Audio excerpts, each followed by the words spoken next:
Hey everyone, welcome back to Hunters Connect. In today's episode, I'm going to be covering the basics of Google Earth and how it can be used to your advantage when it comes to scouting online from the comfort of your home. Now, boots on the ground scouting is always encouraged, as that's how you're going to really learn the way of the land. But Google Earth is basically the next best thing, as you can really dive into some spots and get a lay of the land before you even get there. So let's hop onto the computer and I'll show you guys a thing or two. So first things first, obviously if you don't have Google Earth already, you're going to want to download it. And luckily, Google Earth is completely free. So you're going to want to search for Google Earth. I searched for Google Earth Pro. And Google Earth Pro is going to be the version I would recommend downloading for your desktop. But if you do go to explore Google Earth, like here, there's this option here where it's just earth.google.com. You can go ahead and use a web browser version. And you don't have to download anything. You can just hop right onto the internet. And as long as you have internet access, you'll have Google Earth here in the web browser. But I will suggest, if you do plan on using Google Earth often, and it's going to be something you're going to utilize quite a bit, I would go ahead and suggest downloading that Google Earth Pro desktop version.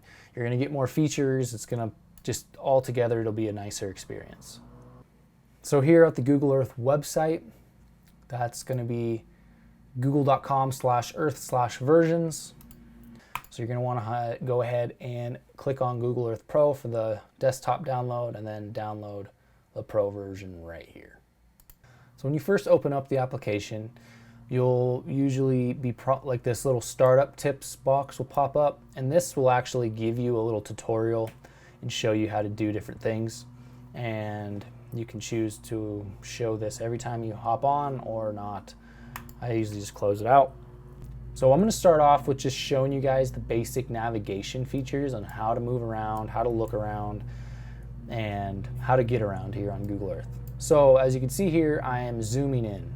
I went from the whole world picture to now hovering right over some mountains and some forest. Now, how I'm doing that is on my mouse, there is a scrolling wheel. So if your computer mouse has the scrolling wheel, you can just go in and out with that wheel. Scroll it one way to go in, the other way to go out. Otherwise, they have these navigational tools here in the top right corner. Now, as you can see, this first one is your zoom in and out. So you'll scroll in, pull this bar in, it's going to zoom you in, pull it out, so zooming out. So the next feature to get around here on Google Earth is to just kind of click and drag. Now this will scoot you around the ground here. As you can see, I click and hold, and then drag, and whatever direction you drag in your mouse is where you're going to drag your screen around. And again, you have the option to do it. See this little hand in the top right corner here? You can go ahead and grab the hand, and then I'm clicking and holding on the hand and then just sliding my mouse around, and now it's going wherever my mouse is going. The most crucial and biggest reason why I use Google Earth is this feature up here in the top right corner, and that's going to be the vantage point you're looking at basically.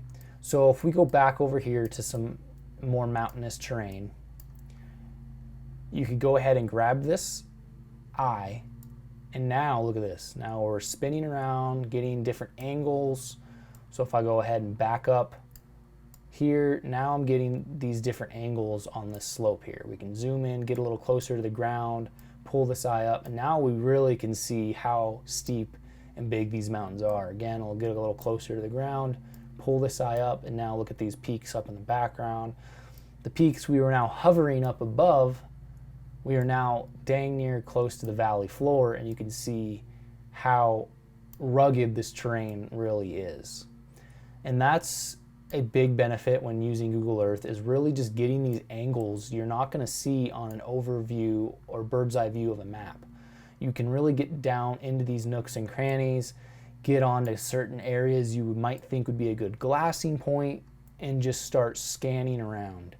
Another really cool thing about Google Earth is sometimes you'll notice these little emblems, and if you click on them, they'll actually be photos that people have taken and uploaded of that specific location. Now this might not be the greatest example because this is kind of, looks to be like a ski hill of some sort, but if we back up, and you can see all these dots start appearing, and these are all photos that people have taken. So it really gives you an added perspective and different view than you're going to get in other places. So you're going to get some really cool on the ground first person views of that area. Now not all areas will have them, especially if you're looking in more remote country that people aren't visiting that much. But as you can see in this particular area, a lot of people are hiking and doing cool things.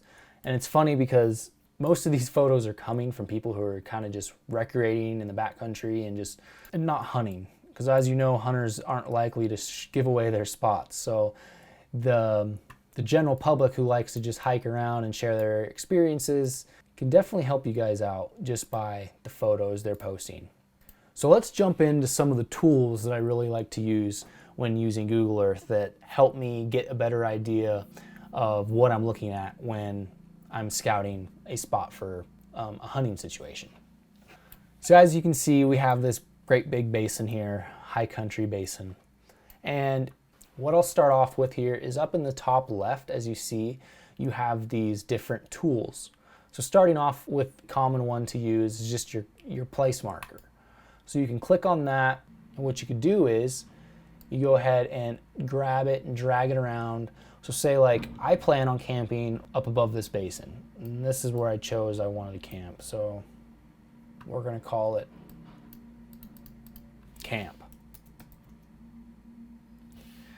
So then you have this detailed box here where you can go ahead and type a description in and put whatever notes you want to do in there. Then you can come over here to your style and color, and let's see, right now it looks like a yellow, but if I do this, let's see, turn the text to green. Okay, so that's, yeah, the text, you can do this, turn that to red, I guess, and there you go. You have your camp location, and then you could turn the scale up and make it real big or a lot smaller, and it goes also for the text, and you can go ahead and change the opacity, and that's a basic overview of what you can do with your waypoints.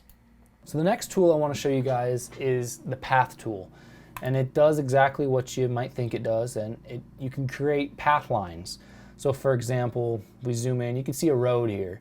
Say you wanted to mark your road in or mark a trail that you plan on hiking. You can go ahead and start plotting the points out, or you can click and drag and pull it through, do whatever you please to designate your path that you plan on taking. And of course you can come in here. I usually like to make it more of a vibrant color, and then go ahead and make it thicker, just so it's easier to see, especially when you pull out a little to a farther view. So that would be a path right there.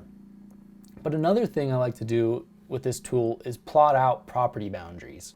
So I'm going to show you an example of what I've done in the past.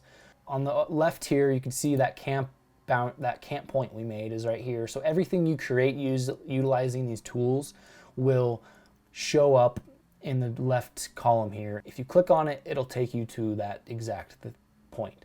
So I'm going to click on this where it says untitled path. A lot of these I don't even label. But for example, here's a property boundary that I have previously marked using the path tool. And this one wasn't necessarily hunting related, but I have used them for hunting in the past. Like if I was hunting a spot that was bordering private land, I would go in and get the waypoints of each corner of the private property boundary and go in and plot them using the path tool. And like you can see here, it gives you a very cool 3D look at the boundary, and it really gives you a good idea of how that boundary looks for when you get out there. And that's just one of my favorite ways to use that path tool, is to create property boundaries. And a little later on in this video, I'll show you another way to get property boundaries, but this way is a little tedious, but it's just a way that I found that works for me, and I really like it. So we're going to travel back over into the mountains. Let's go back to our camp. So say this is where we're planning on hunting. We're doing a high country hunt here. So glassing is going to be a really substantial part of the hunt. A feature that I've really come to like is, especially for an area you've never been to before, is using this tool up here, which is the sunlight. So go ahead and click on that sunlight and go to a place and start scrolling this here sunlight tool. And now we can see where that first light is going to start hitting. Granted, if it's the cloud cover is going to play a role in this, but if it's a clear day, this is going to give you a good idea of how things will look. And while we have that sun shining and stuck at this angle, we can always hop in here, move around, and get different looks.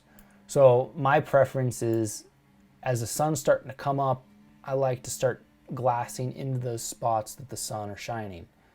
So as you can see, the sun is now up, 7 o'clock. You can still see there's still pockets of shade, so it might give you an idea of where these animals are going to be retreating to the shade once that sun starts to beat on them. It's just knowing how that sun is going to play out throughout the day is just another awesome benefit for a hunting situation. And again, you just keep scrolling and through that sunlight process throughout the day, and of course you hit high noon, everything's pretty much in the sun, but it does give you an idea of where that sunlight shines. And then now that we get into the evening, you can see that shade is starting to pick back up again, which is really cool and good to know for that evening hunting session. So we'll get another view of it, come down here just to kind of give you a more overview of all of this area. Now we're going to hold it on again, and there she goes. Starting to get dark out, and you can see what spots are going to be in the most shade throughout the evening and what spots are the last little spots of light on the mountain. So the next tool I want to talk about is the ruler tool. Again, you'll find it up in the top corner. Click on Show Ruler. It's going to open up the little box down here. Now, I use this tool to determine routes or possible routes to get to my potential spots. So for example, we have our camp located up at the top of this mountain. I'm gonna now try to determine, okay, what's my most favorable route to get to that camp? So we're gonna open up the ruler. What I like to do is click on Path, and then I'll go ahead and choose miles. If it's a short path, maybe if I'm looking for like shooting lanes or other things like that, then I'll turn it on to yards. But for a long hike in, I'll do miles. We got a road down here. So we're going to start on the road, and this might not be the most realistic because I'm just going to kind of go through this pretty quick. But as you can see, I start clicking, and this is kind of the general route I'm going to want to take. So we're going to go up, kind of come up this spined edge here, go up, and then we're going to come up the top of here. Kind of go through this open timber section. And what the path option does is it hugs the ground. Rather than doing line of sight or like as the crow flies line, it's going to hug the ground as if you were walking. So boom, right up to camp. Now we got this long path. You can see that's 2.5 miles. But what I really like this tool to do is to see our elevation. So now what I'm going to do is I'm going to come back down to the box here and highlight the Show Elevation Profile. We're going to highlight that, and this is where we're really going to get the answers we want to see. It's going to automate a view like it hovered up above camp here. That's not the most favorable view for me, so I'm going to click and drag, and I want to get lower again and kind of almost look at it from the route we came up. So now this is a little bit better. I like this view a little bit better. You get in the idea. You start in the valley below at the road, and we hiked all the way up into camp. But what's really cool about this is now we can see the elevation gain. How much elevation are we gaining in these 2.5 miles? And you can run your mouse cursor across this graph down here, and it's going to show you all the elevation gain. And it's while you're running your mouse across this graph down here, as you can see on the actual map, the arrow is showing you right exactly where that point is and what the exact feet is and what mile you're at, which is really helpful. So you can see where those really steep parts are going to be and what areas are going to be more gradual. So it's obviously right up in this spot, it flattens out. You almost kind of go back downhill a little bit on the route you take. And once you have these points laid out and say you want to adjust your route, you can go ahead and click on these points and re-drag them around, or you can just altogether say scratch that and make a new one, or you can save it and start weighing out the different options you have. So that is going to be a tool that I'm using almost every time I'm using Google Earth, at least for more mountainous terrain. It's just very helpful to see what exactly I'm going to be getting myself into when I'm hiking up these paths that I think are going to work out. So the last thing I want to talk about here are some options when it comes to downloading some extra features that may help you. Now, for example, if we go over here, we have all the different paths and waypoints I've created. If you see this one, it's got the Google Earth logo next to it, and it says Montana Land Ownership. So there's actual downloadable Google Earth files that you can find online and download them to the app, and they will allow you to do something like I'm about to show you. So if we're going to go ahead and click the on button here for Montana Land Ownership. Now you can see we have a whole bunch of overlays over Montana here. As you can see, there's the border between Montana and Wyoming, because this is a Montana only download. But what it's showing you here is the land ownership.